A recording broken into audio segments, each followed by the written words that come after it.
Bienvenue à tous les amis, magnifique nouvelle, faites-la passer s'il vous plaît. On reprend ensemble, avec l'aide du ciel, l'étude des contes de Rabbi Nachman de Breslev. Aujourd'hui, on vous dévoile le 13e conte, qui est rempli de secrets, qui s'appelle le conte des 7 mendiants. Alors, au cas où vous ne le savez pas, à la fin de cette histoire-là, qui est tellement longue, on va nous dévoiler ce qui va se passer juste avant que Mashiach arrive. C'est-à-dire qu'on va nous dévoiler, donc il y a plus de 200 ans, notre histoire, tout ce qu'on vit aujourd'hui, tout ce que vous passez. Est-ce que c'est normal, c'est pas normal? Est-ce que vous êtes normal d'avoir des tentations qui brûlent jusqu'au ciel? Est-ce que malgré tous vos efforts, vous retombez à chaque fois? Est-ce que malgré toute votre volonté, c'est toujours très compliqué? On va le découvrir aujourd'hui, oui ou non? Est-ce que vous êtes normal ou pas normal? Je vous dis d'avance, on est tous pareils. C'était prévu par Hachem et c'est marqué ici. Je vous demande de faire passer ce cours au maximum, les amis, de liker au maximum. Quand vous likez, le cours est partagé automatiquement sur tous les réseaux. Donc, la Teshuvah du Ham Israël dépend aussi de vous. Avant tout, les amis, ce cours est dédié pour la réussite matérielle et spirituelle, la bonne santé et longue vie de Naomi Bat Rachel Ben Walid. Que Akadosh Baruch Hu lui accorde une vie extraordinaire. Une vie remplie de satisfaction, de simra, et Barat Hashem, de bonne santé. C'est parti, les amis. C'est l'histoire d'un roi cruel. Ce roi cruel, c'est le premier roi d'histoire, les amis, qui est tombé amoureux, qui a craqué pour la fille d'un autre roi. Rabbi Nachman de Breslev, ce roi cruel a tout fait pour acquérir cette femme-là. Et à la fin, il a réussi à la conquérir. Il est tombé amoureux d'elle, elle est tombée amoureuse de lui, mais un jour, il a fait un rêve pas possible, un rêve qui l'a tellement troublé. Il a rêvé que l'amour de sa vie, qu'il vient de conquérir, va se lever un beau jour contre lui pour l'assassiner. Il était complètement troublé. Il se lève le matin, il va voir ses sujets pour demander l'interprétation du rêve. Mais ils lui répondent qu'il n'y a pas d'interprétation à donner.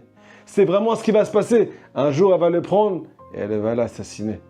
Il commence à faire un raisonnement. Qu'est-ce que je peux faire? Si je la tue, je vais mourir de tristesse. J'ai tout fait pour la voir. Je suis amoureux d'elle. Mais si je ne la tue pas, c'est elle qui va me tuer. D'un autre côté, deuxième solution, si je me sépare d'elle, elle va aller avec un autre homme. Et si elle est avec un autre homme, elle va avoir du courage pour, oui, se lever contre moi. Doucement, doucement, nous dévoile le tzaddik Rabbi Nachman. L'amour qu'il avait pour elle a commencé à s'estomper. Il n'avait plus des petits papillons dans le ventre. Il n'avait plus de débattements de cœur pour l'amour de sa vie. Pareil, d'un autre côté, l'amour de la fille du roi a commencé à s'estomper aussi pour son amour de jeunesse. Et à la fin, elle a fini par le haïr. Elle a tellement fini par le haïr qu'elle a commencé à prendre fuite. Elle a quitté le royaume. Petit problème, elle s'est enfuie du royaume du roi cruel, mais elle est tombée sur un autre royaume, nous dévoile Rabbi Nachman. Un royaume qui est entièrement fait d'eau, entièrement liquide. Ce n'est pas une parabole, c'est ce qui est marqué ici, les amis. Ça s'appelle Mivtsar Shel Maim, une forteresse d'eau. Nous dévoile Rabbi Nachman de Breslev, cette forteresse contenait 10 murailles. 10 murailles qui étaient elles aussi faites d'eau. Même le sol de ce royaume-là était fait en eau. Même les fruits et les arbres qu'il y avait dans la cour de ce royaume étaient faits en eau. Quand la princesse a vu ça, elle ne savait pas quoi faire. Si je rentre là-bas, je vais me noyer. Cette forteresse qui est, entre guillemets, une protection, l'endroit où je peux fuir, alors c'est aussi un danger pour moi. Je vais me noyer là-bas peut-être. Donc elle a commencé à tourner autour, mais à la fin, quand elle a vu qu'elle a été poursuivie par le roi, par ce roi cruel, elle s'est dit, ou bien je meurs avec mon ex-mari qui me veut du mal, ou bien je me noie dans cette forteresse. Elle a préféré se noyer que de rester avec son histoire passée. Elle est rentrée, Baruch Hashem, nous dévoile le tzaddik, dans ce royaume-là. Elle a franchi toutes les murailles qui étaient l'une derrière l'autre, jusqu'à rentrer dans la profondeur de ce royaume-là. Mais à la fin, quand le roi a vu qu'elle avait fui, il est parti à sa poursuite. Donc quand il a vu qu'il ne pouvait pas rentrer dans cette forteresse-là, il a décidé de lui lancer 10 flèches. Et il s'est dit, si elle meurt, c'est pas grave. Ces 10 flèches l'ont atteint. Alors là, il y a quelque chose de magnifique qui s'est passé, les amis. Si vous vous rendez compte, elle ne s'est pas noyée dans l'eau, dans le royaume. Il y a un miracle qui s'est passé. Toute l'eau s'est écartée, s'est séparée en deux comme à l'ouverture de la mer Rouge. Elle ne s'est pas noyée. Sauf que nous dit Rabbi Nachman de Breslev, elle est tombée dans les pommes quand elle a été atteinte par les 10 flèches du roi cruel. Rabbi Nachman finit cette histoire, les amis, avec une phrase qui fait très peur. Elle est tombée malade, cette fille du roi. Mais, nous dévoile le tzaddik, Ani Rofeota. C'est moi qui va la guérir de ses blessures. Parce que ces 10 flèches, elles étaient remplies de ce qu'on appelle de poison. Elles étaient enduites de poison. Et c'est ça qui a fait en sorte que cette fille du roi est tombée dans les pommes. Alors maintenant, les amis, on va commencer à vous dévoiler les secrets de cette histoire. On reprend au tout début. Rappelez-vous, il y a un premier roi. Ce premier roi, il est tombé amoureux de qui? D'une femme. Il faut savoir que la fille du roi, les histoires de Rabbi Nachman de Breslev, fait référence à l'âme juive. C'est la fille du roi Akadosh Baruch Hu. C'est le deuxième roi de l'histoire, qui n'est pas encore apparu ici. Pourquoi? Parce qu'elle a été attrapée au tout début par le premier roi, qui s'appelle, selon nos sages, selon la Gemara, les forces du mal. Le Yetzera est appelé Melech Zaken Vexil, un roi qui est vieux, parce qu'il est très très ancien, Xil qui est buté. C'est un imbécile. Il n'est pas logique, mais il nous a conquéris quand on est descendu dans ce monde. Ce monde-là, les amis, a un seul but. En tout cas, c'est notre épreuve à tous. Se rappeler que Dieu existe. Mais le Yetzera nous séduit tellement qu'il fait en sorte que, si ce n'est pas dans notre tête, dans notre cœur, on oublie qu'il est là et qu'il nous regarde, et qu'il est avec nous et qu'il nous protège, et qu'il n'y a rien à craindre. Et que c'est lui qui dirige notre vie. Et qui nous demande de faire teshuva, qui nous demande de se rapprocher de lui. Donc on a été séduits, les amis, au tout début de notre vie. Par qui? Par ce premier roi. Et on est tombé amoureux de lui, nous dit Rabbi Nathan de Breslev, qui vient expliquer le conte de son maître, Rabbi Nachman. Il y a un amour pas possible qui s'est développé entre nous. À quoi ça fait référence, les amis? Imaginez-vous qu'aujourd'hui, on a tellement reçu de plaisir du Yetzera qu'on n'arrive plus à se séparer de lui parfois. Vous connaissez le principe qui s'appelle addiction, le principe qui touche toute notre génération. Il y a des jeunes juifs, ou même des gens qui sont plus âgés, qui n'arrivent pas à se séparer de leur addiction. Des fois, ça peut être la drogue, chas v'shalom, des cas extrêmes, ça peut être de l'alcool, ça peut être de la cigarette, ça peut être la pornographie. Excusez-moi de vous parler comme ça, les amis. Mais je reçois tellement de messages. Ça peut être autre chose, qui est beaucoup plus simple. Mais on est tombé amoureux de lui et on n'arrive pas à se séparer de lui. Sauf que quoi? Après cette histoire d'amour-là, le premier roi a rêvé qu'il va être assassiné par les âmes d'Israël, par la fille du roi. À quoi ça fait référence? Alors, au cas où vous ne savez pas, à la fin des temps, on va égorger le Yetzera. Il va mourir, ce roi. Et le deuxième roi va apparaître, il va se dévoiler toute sa lumière. Il va nous dire, mes enfants, j'étais avec vous. Même pendant l'exil, c'est moi qui ai dirigé ta vie. C'est moi qui t'ai ramené tes épreuves. C'est moi qui t'ai ramené tous les cadeaux que tu as aujourd'hui, tout le bonheur que tu as, mais que tu n'acceptes pas. Tu crois que je ne suis pas avec toi, mais c'est moi qui te donne tout ce que tu as aujourd'hui. Je t'aime, mon fils, je t'aime, ma fille. N'oublie pas que c'est moi qui ai agi dans ta vie. Ça va apparaître à la fin des temps. Et c'est le rêve du Yetzera. Il sait qu'il va mourir. Ce n'est pas nous qui devons avoir peur de lui, les amis, aujourd'hui, pendant que je vous parle. C'est lui qui a peur de nous. Il a peur qu'on lui fasse la peau. Et c'est vraiment ce qui va se passer. C'est ce que ces sujets lui ont dit. Ce n'est pas une interprétation, c'est la vérité. À la fin des temps, quand Mashiach va venir, tu ne seras plus de ce monde. Donc il a très peur. S'il nous tue, il va nous perdre. Alors il raisonne. Je ne veux pas te tuer, toi le juif. Je préfère te faire fauter, mais pas te tuer. Parce que quand je te fais fauter, alors je puise de ta sainteté. Je puise de la lumière de ton âme. Je suis en train de me nourrir de ta kedusha. Parce que tu es une âme juive. Même quand tu fautes, ton âme reste collée à Kadosh Baruch Hu. Elle est remplie de lumière. Et quand tu es en bas, moi je puise de tes forces. C'est pour ça que tu n'as plus de force quand tu tombes. Et c'est pour ça que j'apparais dans ce monde encore plus. Et c'est pour ça que tout le monde parle de moi sur les réseaux. Et c'est pour ça que tout le monde me court après. Mais j'arrive jamais à les nourrir. C'est moi qui me nourris d'eux. Alors d'un autre côté, il dit, si je me sépare d'elle, il y a quelqu'un d'autre qui va la prendre. Qui c'est qui va la prendre? On a dévoilé à la fin de l'histoire qu'il y a un tzaddik qui a dit « Venir au feota ». C'est moi qui va la guérir. On va expliquer encore à Rabbi Nachman, peut oser dire devant un Kadosh Baruch Hu, parce que tout ce que le tzaddik dit, c'est entendu dans le ciel. Et Hachem va lui répéter, comment tu as osé dire ça?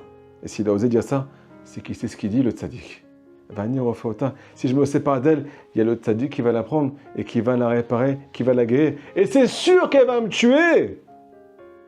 Les amis, doucement, doucement, on a dévoilé dans l'histoire que l'amour de ce Yetzirah, de ce roi-là, va s'estomper pour nous. Et notre amour va s'estomper pour lui, jusqu'à arriver à le haïr. Alors, est-ce que vous savez que la haine, c'est la clé pour arriver à sortir de l'addiction? Si jamais tu vois que un de tes plus grands plaisirs, une de tes plus grandes fautes, t'as tué ta vie, a tué ton couple, a tué ton nefesh. À cause de ça, tu as des craintes.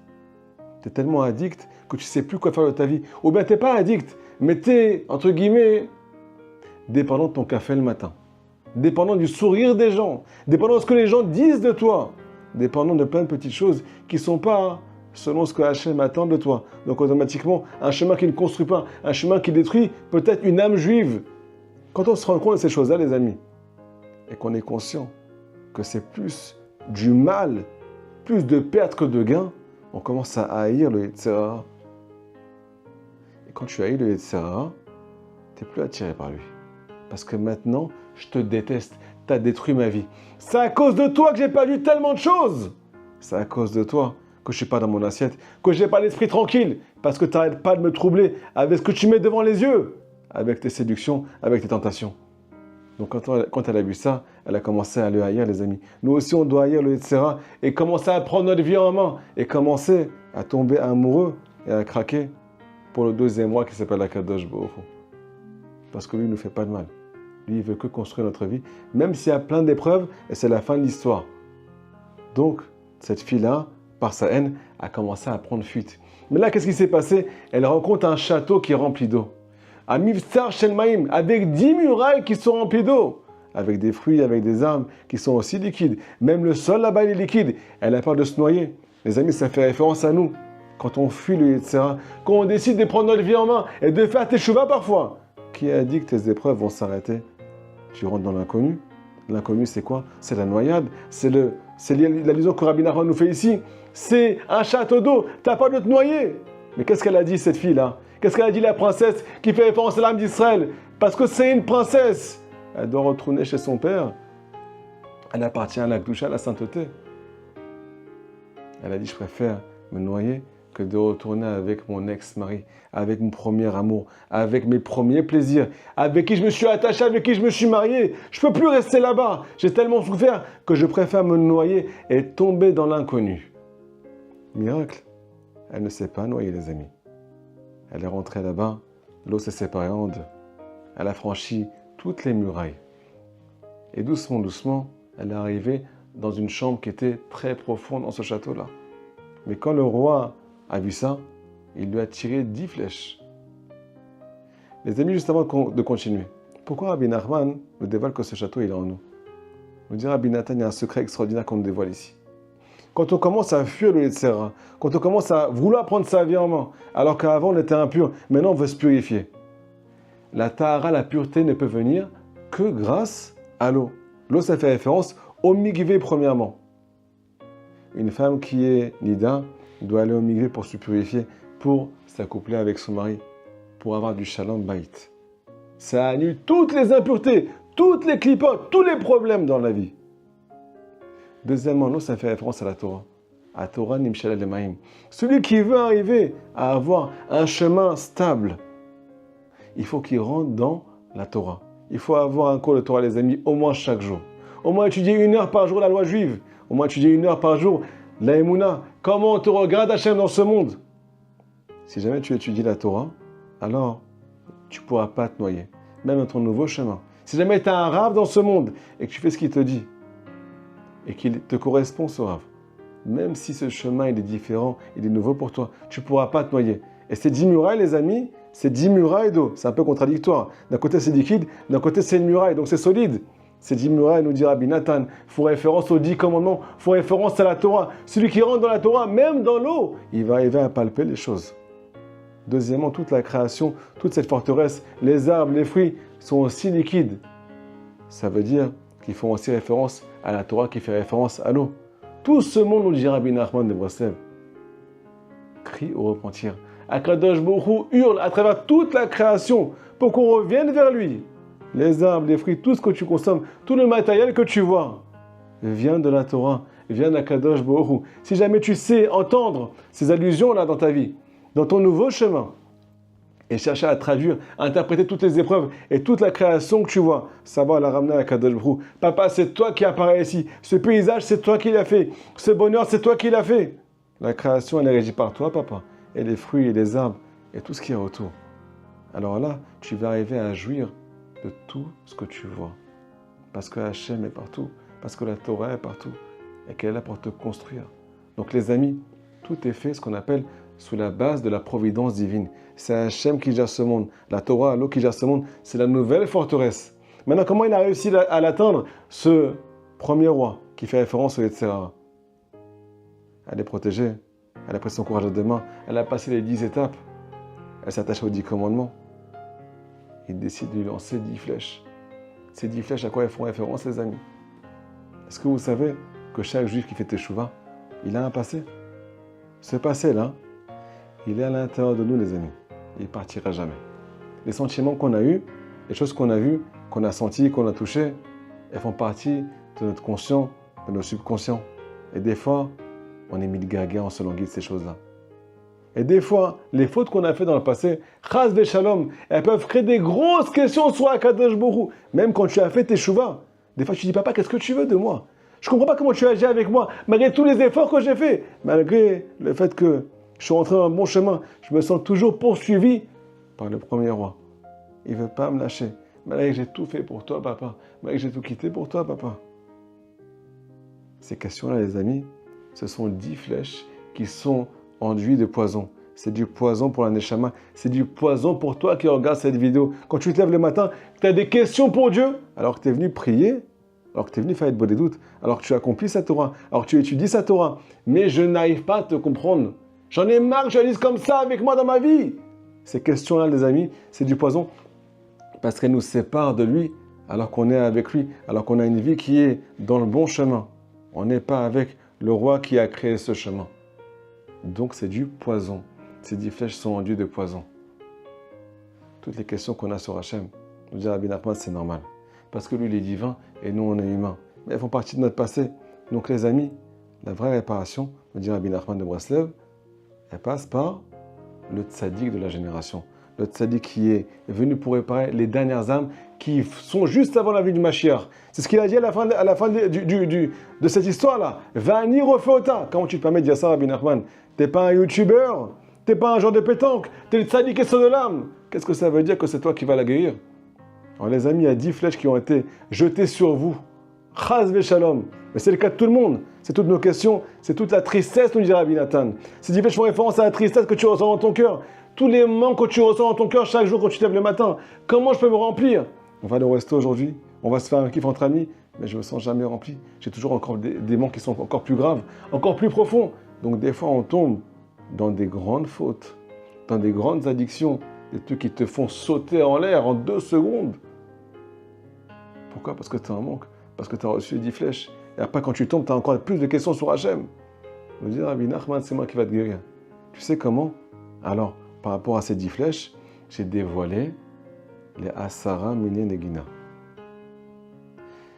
Le Tikkun HaKlali qui est composé de 10 psaumes. Ces 10 psaumes, les amis, sont censés nous guérir de toute notre tristesse. Si on les fait avec joie. Si on les fait tous les jours. Si on les fait en dansant, encore plus. Si on les fait avec un grand sourire, avec un petit nigoun, avec une petite mélodie, qu'on les chantonne, encore plus.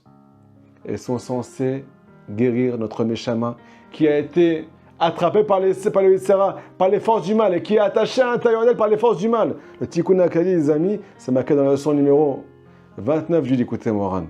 Il répare toutes les fautes, pas seulement les fautes, l'influence et l'impureté de la faute qui est rentrée à l'intérieur de toi.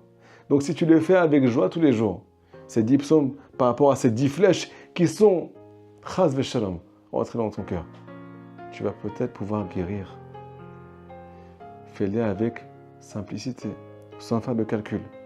Ça répare toutes tes fautes que tu as fait. Tu les fais chaque jour tu es propre. Chaque jour, rien ne peut t'atteindre. Fais-le à la fin de la journée, au début de la journée. Tu recommences à zéro. Même si tu tombes dans la faute la plus grande qui s'appelle la semence en machas veshalom et que tu fais tes chouvas, bien entendu. Tu te repentis. Tu prends son temps de prier. Tu es sincère. Et tu fais tikkun aklali. Et tu vas au mikvé. C'est comme si c'était rien passé. Les amis, si aujourd'hui on est à ce point-là, avant la venue du Mashiach, avec toutes ces épreuves, avec toutes ces flèches, toutes ces montées, toutes ces descentes, c'est marqué dans notre histoire. C'est normal, ne vous prenez plus la tête. Si c'est normal ce que je vis, je ne dois plus me prendre pour quelqu'un de sale. C'est prévu, comme ça que c'est marqué. Il y a plein d'épreuves. Mais il y a aussi une guérison qui s'appelle ceux aux tzadikim qui détiennent ce qu'on appelle la réparation tikkun aklali. Le tikkun aklali, ce n'est pas seulement des psaumes qui vont réparer tes fautes. C'est en fait quelque chose qui va combler tes manques. Parce que le tikkun aklali, c'est la joie. Il réveille la Shekhina qui est en nous. Il réveille la joie qui est en nous. Parce que nos fautes sont réparées. Donc on arrive après la réparation des fautes à une joie intense. Ça, c'est marqué dans Sichot Haran. Si tu as la joie dans ta vie, que tu es rempli à l'intérieur, tu ne pourras plus aller chercher vers le mal. C'est quand tu es en manque, tu ne sais plus où tu habites, à cause de ton exil, à cause de l'exil avant Mashiach, que tu commences à tomber dans la faute. Mais si tu reçois la simcha, que Rabbi Nachman nous transmet par ses enseignements, tu appliques ses enseignements, tu les étudies chaque jour, et tu fais aussi tikkun aklali. Alors là, Hashem, tu vas sortir de tous tes manques, et bien entendu, akol be'emuna. On ne fait pas de calcul.